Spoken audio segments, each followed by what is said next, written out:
An insider told TMZ on Wednesday that Cassie, who accused Combs of rape and abuse in November, is one of many witnesses who are cooperating with federal investigators as they investigate the claims of sex trafficking.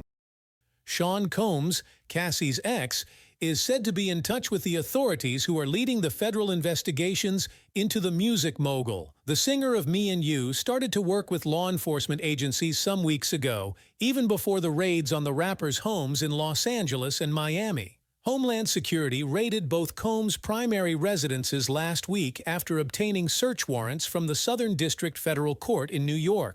Besides, other women are also in touch with federal investigators who are working on the same case. Cassie was the first one who publicly accused the rapper of sexual abuse during their almost 10-year relationship. In the bombshell lawsuit, Cassie alleged that the 54-year-old raped her, forced her to take drugs, and made her have sex with male prostitutes while he filmed. The lawsuit claimed that Diddy, who vehemently denied the allegations that he was prone to uncontrollable rage and frequently beat Ms. Ventura, savagely separated from her in 2018. After being in silence and darkness for years, I am ready to share my story and to stand up for myself and for the sake of all the women who face domestic violence and abuse in their relationships. The I'll Be Missing You singer and Cassie privately settled the case on the next day. He has been accused by several other people of sexual assault, including producer Rodney Lil Rod Jones. Jones sued his ex-employer in February 2023 because he alleged that the ex-employer had been sexually assaulting him from September 2022 to November 2023. The producer accused Diddy of rubbing and touching his private part on the pretext of grooming him into sex. But Jones asserted that Combs would be trivializing his sexual advances as horseplay. He also claimed that Combs made him get involved with prostitutes, and it was said that he was drugged and raped once at a party. Two more accusers who went public a week after Cassie. One of the girls declared that Combs raped her at Syracuse University in New York in 1991 after he had drugged her. Combs has already denied these accusations, and more recently, a third accuser, namely Liza Gardner, has brought forward the same charges. But Gardner said that Combs and Hall of the band Aaron Hall drugged and raped her and her friend after an Uptown Records party in 1990.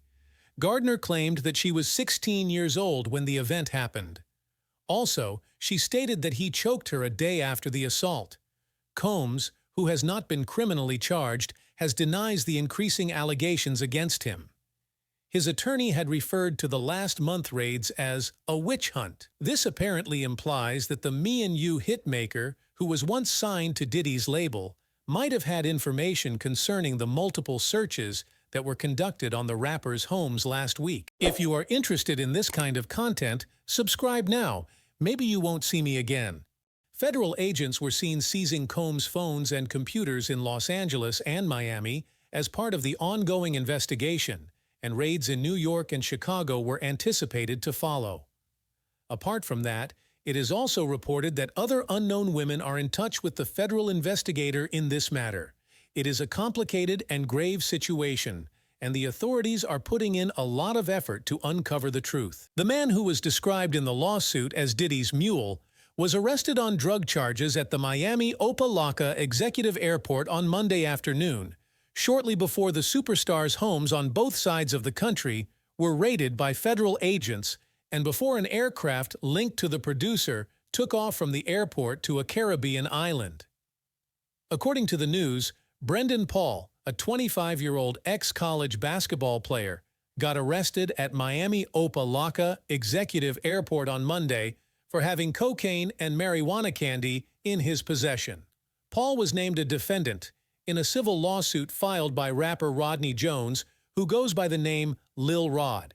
He claimed that Paul worked for the rap mogul from November 2022 to September 2023 to obtain and distribute Diddy's guns and drugs. If you are interested in this kind of content, subscribe now.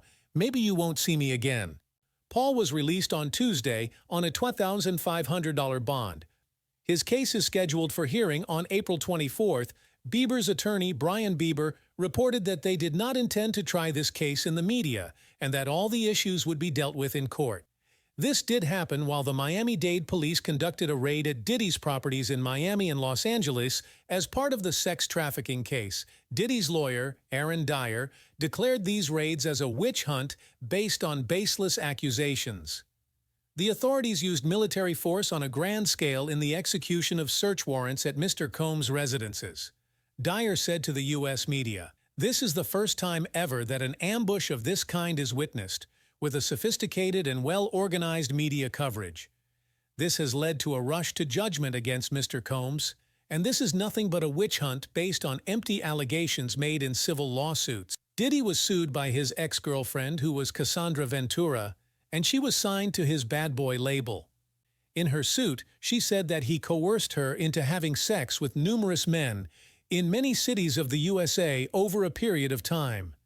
Notwithstanding the fact that the case has been settled, it was followed by more complaints, including one in December by a woman who accused Combs of gang-raping her with other men when she was just 17.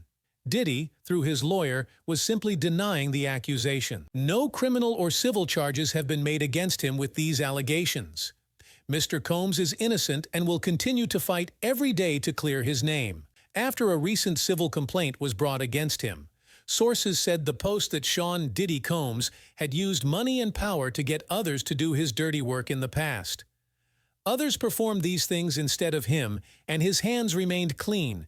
It was in February that Rodney Lil Rod Jones, a music producer, filed a lawsuit. This week, the charges were amended with the explosive accusations that Combs was paying women for sex and that he had people on his payroll who were carrying drugs for him. According to the amended complaint, it was not just Combs' ex-girlfriend Young Miami, 30, who delivered pink cocaine, a mix of cheaper substances that can include ketamine, MDMA, or opioids, and also known as Tusi. The court document is said to contain a statement that Diddy wanted Tusi to be on board a private jet flight from Miami to the Something in the Water Music Festival in Virginia. But Brendan Paul, Diddy's alleged drug mule, forgot the Tusi. City Girls rapper Young Miami, whose real name is Karacia Rameka Brownlee, in an open relationship with Combs from 2021 until late last year, during which time Diddy had a child with another woman, model Dana Tran. The accusation is that Combs had women on his payroll and they were sex workers. Jade Ramey, a wellness coach and Instagram influencer who claims to be paid a monthly stipend by Combs for sex work, is mentioned in Jones's amended lawsuit.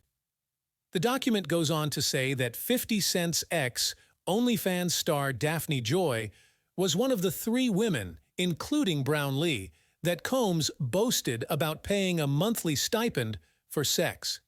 It is not known whether the individuals have been given the U.S. federal tax documents for these payments or whether they have reported these payments on their own taxes. In the glitzy world of hip-hop and fame, where spotlights dance on the edges of scandal and intrigue, Sean Diddy Combs, music mogul, entrepreneur, and larger-than-life persona, finds himself ensnared in a web of legal turmoil. The saga began last November, and since then, it has unfolded like a gripping thriller, revealing dark secrets, accusations, and high-stakes drama. Let us delve into the chapters of this riveting tale. Cassie Ventura's lawsuit, A Love Gone Sour. In the autumn of 2023, R&B singer Cassie Ventura, once entwined in a tumultuous relationship with Combs, stepped into the spotlight. She filed a civil case against the hip-hop icon, accusing him of rape and physical abuse during their 11-year partnership. Their love story, once splashed across tabloids, now unraveled in a courtroom. Ventura's allegations cut deep. Cycle of abuse. She painted a harrowing picture of a relationship marred by violence, manipulation, and coercion. Combs allegedly used his industry clout to keep her captive emotionally and physically. Sex trafficking. Ventura claimed that Combs introduced her to a dark underworld, a realm of male prostitutes and secret cameras. Her spirit was scarred by forced interactions that were documented for future generations. Their once intense love has turned into a never-ending circle of suffering. Brendan Paul, the mysterious private jet. Federal authorities raided Combs' lavish residences in Miami and Los Angeles as the legal storm intensified. However, it was an almost ordinary private plane at Opa-locka Airport in Miami that held the key. Now step in Brendan Paul, the alleged drug courier. Undefined the intercepted journey. Paul, a young man of 25, had to make a decision. Federal agents foiled his attempt to board the private jet owned by Combs. What was actually in the luggage compartments of the airplane? Hints to Combs' supposed misdoings? The contraband, the drug suspects that they were carrying cocaine and marijuana sweets. Paul had these illicit treasures. Was he a puppet in Combs' game or a blind participant? The unanswered questions. What drove Paul to take such a risk? Was he a loyal follower, an opportunistic desperado, or a minor player in a bigger game? Denials and shadows. Combs, who is always in the spotlight, provides no answer, instead refuting all the charges. His legal team weaves a counter-narrative. Combs towers, voicing out his innocence. He portrays Ventura's arguments as lies, a wish of revenge. The mysterious Paul. Who is Brendan Paul, the leader of the campaign? Whether a messenger or a spy with his own secrets, it is hard to say. The unfolding drama. When the courtrooms are full of expectancy, the public shouts out for the next play. Is justice going to triumph, or will the glitter of fame just act as a veil over the truth? And thus, the curtain goes up on this actual tale, a story of power, treachery, and atonement. While the situation changes, the legal chessboard is our spectator, but we are just as breathless to know which piece will fall next. Thank you for watching. If you want to see me again, subscribe now and hit the notification bell.